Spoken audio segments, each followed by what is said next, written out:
যে সবাই একসাথে ঘুমের থেকে উঠা যায়। ওঠার পর দেখা যায় সে বিছনায় নেয়, বিছনায় নাই নাই নাই, কই গেল কই গেল, দেখছি সেই পুকুর পাড়ে দাঁড়ায় দাঁড়ায় সে বিড়বিড় করে কার সাথে যেন কথা বলতেছে। তো কথা বলতেছে কিন্তু কেউই তো সামনে নাই। আর এমনভাবে কথাগুলো বলতেছে যে সে কথা বলতেছে, অন্য অপরজন যেন কেউ উত্তর দিতেছে, কিন্তু সামনে কেউই নেই।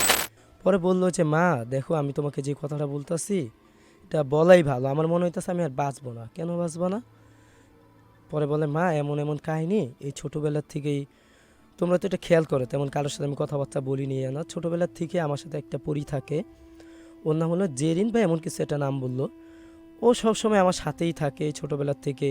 আমার যেটা খাবার খেতে ভালো লাগে মাঝে মধ্যে আয়না দিত, কিন্তু একটা শর্ত দিছিল কি, তুমি তোমার মা বা বন্ধু বান্ধব কারো কাছেই কিচ্ছু বলতে পারবো না। আমি তো বাঁচতে চাই, আর জিনের যে বিষয়টাও, ওর সাথে তো আমার সারা জীবন থাকা সম্ভব না। কারণ আমি মানুষ হিসাবে আমার তো একটা চাহিদা আছে, আমারও বিবাহ শাদী হবে, বাচ্চা কাচ্চা হবে। এইটাই মানে এক কথায় আমি স্বাভাবিক জীবনযাপন করতে চাই। তো বললো তুমি স্বাভাবিক জীবনযাপন যে করতে চাও, তো দেখি আমি কি করতে পারি। তবে আমি গ্যারান্টি দিতে পারতাছি না যে একবারে ওর থেকে তোমাকে আমি সরাইতে পারবো।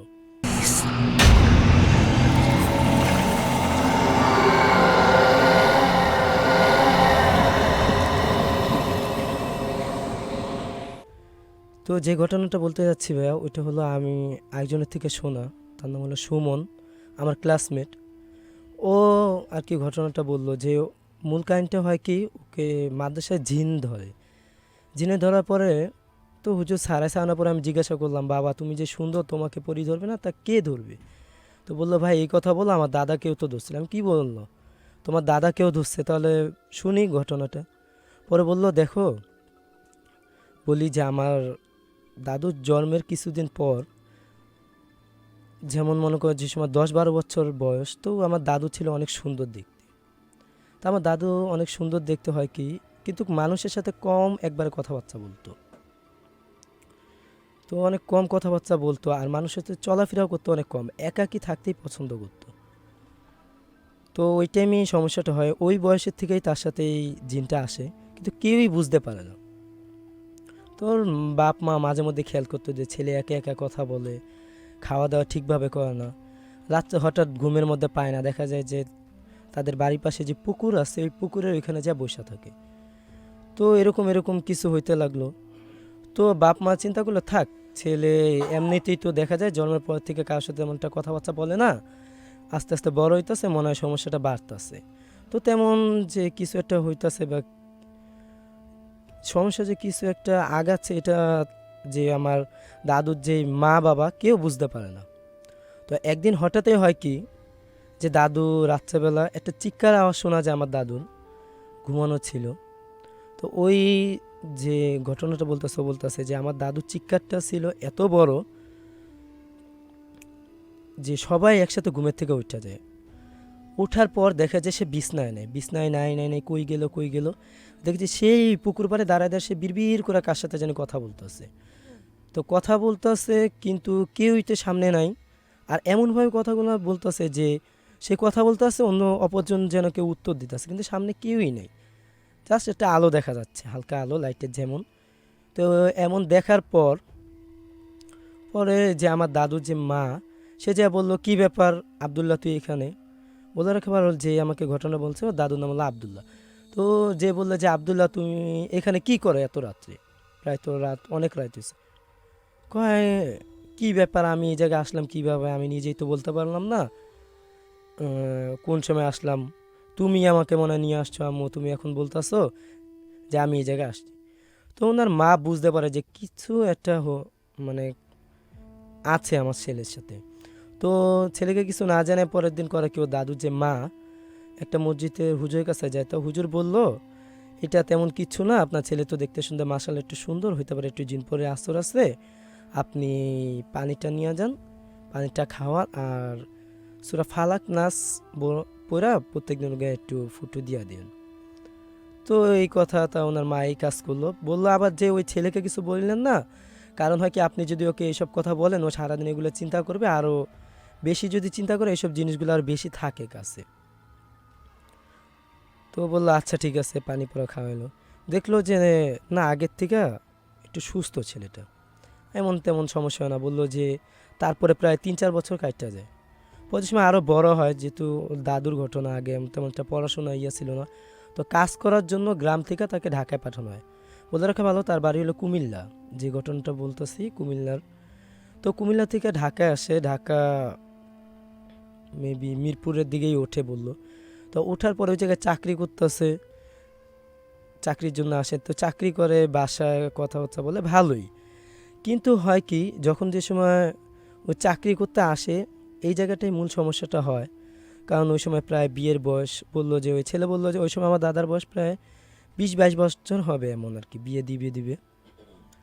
তো ওকে বাসায় জানানো হয়, তো অনেক দিন হইলো, তো তুমি কাজ করতেছো, এক কাজ করো, তুমি বাড়িতে আসো, তোমার জন্য একটা মেয়ে দেখছি আমাদের আত্মীয়র ভিতরে, তোমার চাচাতো বোন, ওর সাথে তোমার বিয়ে দেওয়ার কথা। তো বললো বিয়ে দিবা, আচ্ছা ভালো কথা, আমি আসি। পরে যে সময় গ্রামে আসে, গ্রামে আসার পর খেয়াল করলো যে এবার রাত্রে, বিশেষ করে রাত্রে ও দাদু কোনো খাবারই খায় না। রাত্রে খাবারই খায় না, দুপুরেও যদি খায়, কিন্তু রাত্রে কোনো খাবার খায় না, আর হচ্ছে কোনোভাবে কোনো কিছুই খাওয়াইতে পারে না। তো চিন্তা করলো হয়তো ঢাকায় থাকতে থাকতে মনে হয় অভ্যাস হয়ে গেছে, রাত্রে খাবার দাবার খায় না, যাক এটা কোনো ব্যাপার না। তো এটার জন্য আবার কি, ওই যে ও যে দাদুর বাবা, সে আবার বলল যে এটা আবার কেমন বদ অভ্যাস, রাত্রে খাবার খাও না, রাত্রে খাবারটা তো বেশি পুষ্টি। তো সে বলল না, আমার রাত্রে ক্ষুধা লাগে না, আমি এতদিন ঢাকায় ছিলাম, তো তো ওই জায়গায় কাজ টাজ করতাম, তো ওই জায়গায় রাত্রে না খাইতে খাইতে অভ্যাস হয়ে গেছে। কিন্তু এটা মূল কাহিনী ছিল না, কাহিনী ছিল আর কি, ওনার সাথে যে পরী ছিল, ওই পরী হয়তো কি তাকে রাত্রে করে খাবার খাওয়াতে, এমনকি প্রত্যেক দিন রাত্রে। তো এই জিনিসটা হয় কি, তাই তে এই ঘটনা যখন থেকে হয় সে কাউকেই বলে না। তো একদিন রাত্রে তার মার সন্দেহ হয় কি, আমার ছেলে তো কেমন কেমন জানি হয়ে গেছে, ও কেন রাত্রে খাবার খায় না, বা আবার কেমন এখন একা একা থাকে, ছোটোবেলায় এমন থাকতো থাকতো, এখন তো বড় হয়েছে, আর ওর বিয়ের কথা চলতেছে, বিভিন্ন রকমের আত্মীয় স্বজন আসতেছে, ও কারোর সাথে ঠিকভাবে কথাবার্তা বলে না। তো চিন্তা করলো যে একদিন দেখবো যে ও কী করে লুকায় লুকায়। তো দেখলো যে সন্ধ্যার পর সে ঘরে ঢুকা যায়, যেহেতু গ্রাম অঞ্চল অনেক আগের ঘটনা। সন্ধ্যার পরে ঘরে ঢুকা যাওয়ার পরেই ওর মা বাইরে থেকে আমার কথার আওয়াজ শুনতে থাকে, বুঝতে পারে যে ঘরের ভিতর কোনো একটা মেয়ে কণ্ঠ আছে, আর ঘরে অনেক ঘ্রাণ।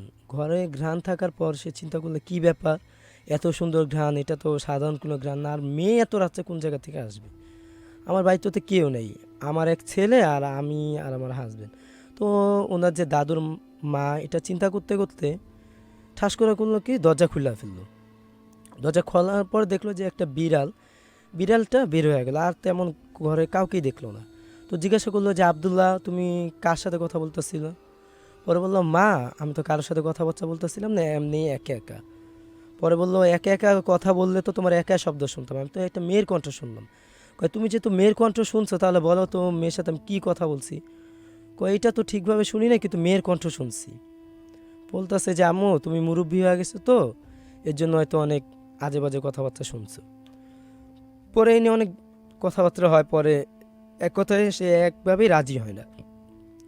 পরে মূল যে সমস্যাটা শুরু করে, যখন তার বিয়ে একবার কনফার্ম হয়ে যায় যে এই মেয়ের সাথেই তার বিয়ে, মানে আর 1 সপ্তাহ পরেই বিয়ে, এর মাঝখানে দেখা গেল কি, তার শরীর আস্তে আস্তে খারাপ হইতে থাকে। ওই যে আব্দুল্লাহ, মানে ওর যে দাদু, আমার ফ্রেন্ডের দাদু, শরীর এতটাই খারাপ হওয়া শুরু হয়। ওই জন্য ওর মা বলে কী ব্যাপার, আমার এত সুন্দর একটা ছেলে, নাদুস মধুস চেহারা ছেলে, কী হইতাছে আমার ছেলের সাথে? কিন্তু এই পর্যন্ত তাকে জিজ্ঞাসা করায় যে তোমার শরীর যে খারাপ লাগে, কী কারণে এমন খারাপ হইতাছে, ডাক্তারের কাছে নিব বা অন্য কিছু বলো? কয় না, আমি ঠিক আছে। তো এই কথা বলার পর কয়দিন পর ছন্দটা আর বেশি বাড়তে থাকে, যেহেতু মা একটা ইয়ার কাছে যায়, হুজুর কাছে যায়। হুজুর বলে যে তোমার ছেলের সাথে তো একটা পরী আছে, ওর সাথে এটা থাকে, ওর কারণেই হয়তো এমন কিছু হইতাছে। আর ডাইরেক্ট এইভাবে আমি কিছু বলতে পারতাছি না ওকে না দেখে, তুমি এক কাজ করো, ওকে নিয়ে আসো। পরে বলে নিয়ে আসবো, আচ্ছা দেখি। পরে ওর মা যা বলে যে তুমি তুমি কি এমন কিছু মনে হয় যে তোমার সাথে কিছু আছে বা কোনো কিছু? কয় না মা, আমি তো এমন কিছুই বুঝি না, এমনি আমার শরীর খারাপ। কয় তাহলে চলো তোমাকে হুজুরের কাছে নিয়ে যাই। বলছে হুজুরের কাছে নেওয়া লাগবে না, আমি এমনিই ঠিক হয়ে যাব, তুমি কোনো চিন্তা করো না। ওই কয় এমনিই ঠিক হয়ে যাবা, কিছুদিন পরে তোমার বিয়ে, তোমার শরীরের এই অবস্থা হয়ে যেতেছে, তুমি এখন কি করো, কি বলতে চাও, চলো তুমি হুজুরের কাছে যাও। পরে কয়, না আমি হুজুরের কাছে যাবো না, গেলে সমস্যা আরও বাড়বে। পরে এই কথা শোনার পর বললো, সমস্যাটা বাড়বে মানে মানে তুমি অনেক কিছু জানো বা কী হইতেছে, তুমি সব কিছুই জানো, তুমি বলো আমার কাছে, আমি তো তোমার মাই হই। পরে বললো যে, মা দেখো আমি তোমাকে যে কথাটা বলতেছি এটা বলাই ভালো, আমার মনে হইতেছে আমি আর বাঁচবো না। কেন বাঁচবো না? পরে বলে, মা এমন এমন কাহিনী এই ছোটোবেলার থেকেই, তোমরা তো এটা খেয়াল করো, তেমন কারোর সাথে আমি কথাবার্তা বলি নিয়ে না, ছোটোবেলার থেকে আমার সাথে একটা পরী থাকে, ওর নাম হলো জেরিন বা এমন কিছু একটা নাম বললো। ও সবসময় আমার সাথেই থাকে ছোটোবেলার থেকে, আমার যেটা খাবার খেতে ভালো লাগে মাঝে মধ্যে আয়না দিত, কিন্তু একটা শর্ত দিছিল কি, তুমি তোমার মা বা বন্ধু বান্ধব কারো কাছেই কিচ্ছু বলতে পারবো না, কারো কাছেই কিচ্ছু বলতে পারবো না। তো আমি করি কি, এর জন্য কারো কাছে কিছু বলি না, আর এই কারণেই ও এখনও আমার সাথে আছে। আমি যে সময় ঢাকায় যাই, আরেকটা কথা বলা ভালো, উনি সময় ঢাকায় যায় চাকরির ক্ষেত্রে, ওই সময় কিন্তু উনি কোনো চাকরি বাকরি কিচ্ছুই করতো না। ওই পরেই বলছে যে তুমি এখন বড় হইতাছো, তুমি যদি এরকম আমার সাথে সবসময় থাকো বা তুমি যদি এরকম হঠাৎ কথাবার্তা বলো, কেউ যদি সন্দেহ করে তাহলে তো তোমার থেকে আমাকে দূরে নিয়ে যাবে। তো এক কাজ করো, তুমি ঢাকায় যাও, একটা চাকরির কথা বলো, চাকরির কথা বললে তুমি আলাদা থাকো, তাহলে তো আর কেউ বুঝতে পারবে না যে আমি তোমার সাথে আসছি।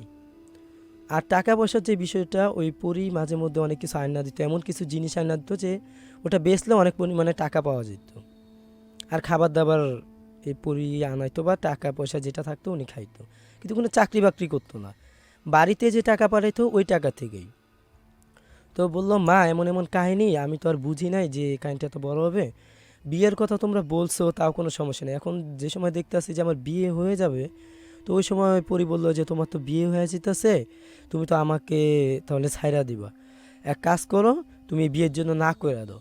তো আমি একটা জিনিস চিন্তা করলাম যে এখন যদি আমি বিয়ের জন্য না কইরা দিই, তাহলে তো তোমরা অবশ্যই জিজ্ঞাসা করবা যে কেন আমি বিয়ে করব না, বা মেয়ে অপছন্দ বা এমন এমন কিছু। পরে তো তখন আমার কোনো জবাব দেওয়ার থাকবে না। এর জন্য আমি বলছি যে না, আমি এই বিয়েটা করবোই, পরীক্ষা যে সময় এই কথা বলে যে বিয়েটা আমি করবোই। তোমার সাথে তো আমার সম্পর্ক সারা জীবনে থাকবে না, কারণ তুমি পরি, জিন জাতি, আর আমি হলাম মানুষ।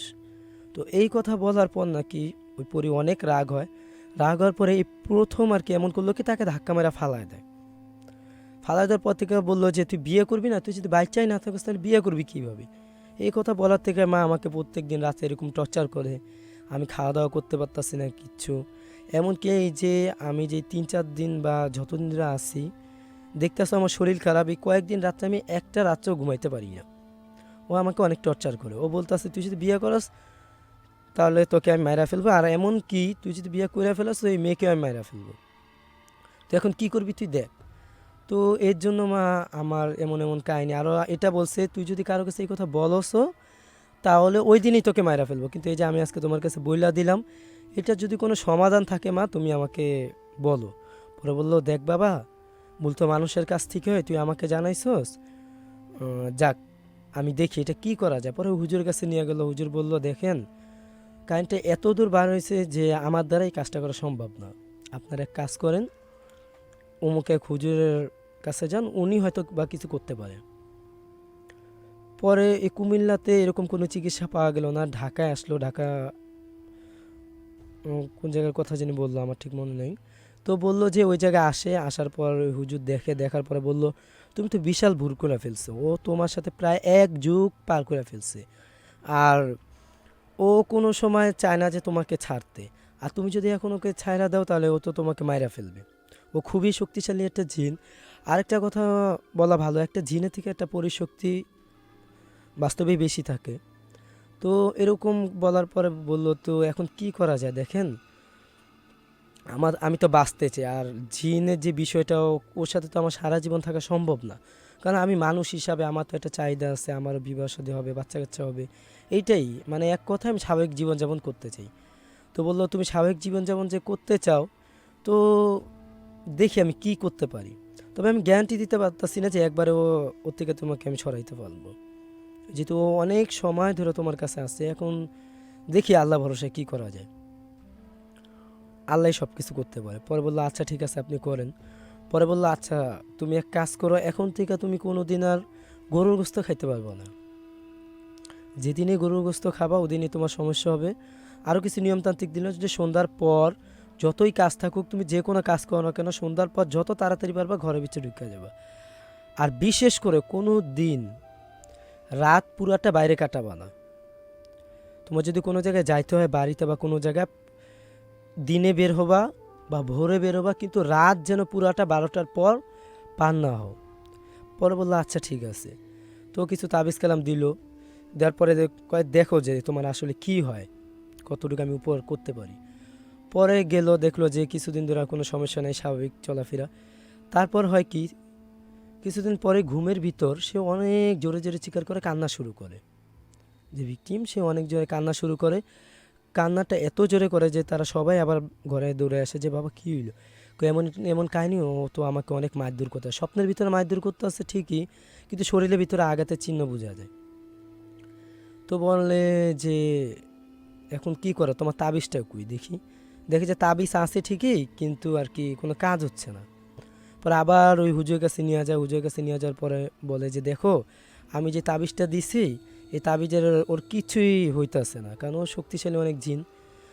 আর আগেই বলছি তোমার সাথে অনেক দিন ধরে ছিল, এটাই হইলো মনে করো কথা।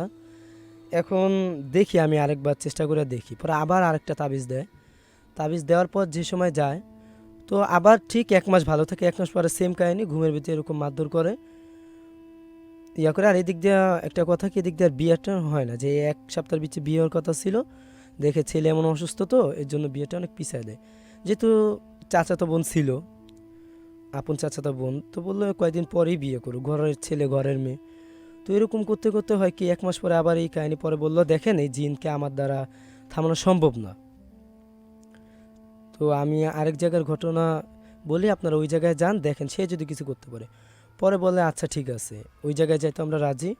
পরে গেলেও ওই হুজুর যাওয়ার পরে বললো দেখো তুমি সবচেয়ে বড় ভুল করছো, তুমি যদি কয়েকজনকে জানাই তাই ঘটনাটা যে ছোটোবেলা থেকে তোমার সাথে ও আসে, তাহলে কোনো সমস্যা নেই। তুমি একান্তভাবে ওকে এতটা শক্তিশালী করছো যে ও তোমার থেকে আর যাইতেই চাইতেছে না।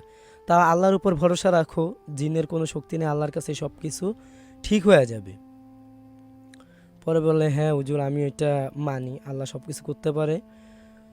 তো সে কি করলো, প্রথম কিছু পানি পড়া দিল। সে আবার একটা কথা ভালো, কেউ কবিরাজ কোনো তাবিজ দেয় না, পানি পড়া দিল।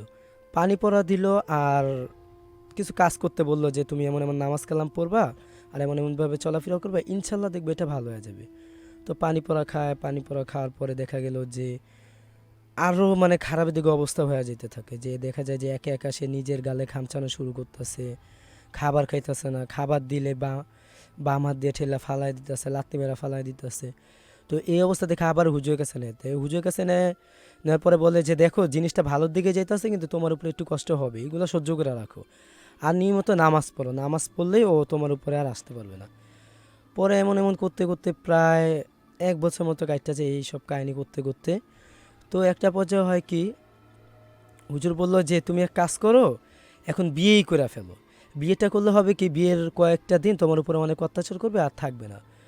পরে হয় কি বিয়ে করে, বিয়ে করার পর দেখা যায় যে প্রায় 1 মাসের মতো ও দাদু নাকি ইয়া হয়ে যায় আর কি, বোবা হয়ে যায়, কারোর সাথে মানে কথা বলতেই পারে না। মানে এমনভাবে ওই যেদিনই বিয়ে হয় ওদিন নাকি ওই জিনটা এমনভাবে গলা চিপা ধরে, এরপরে 1 মাস কোনো কথাই বলতে পারে না।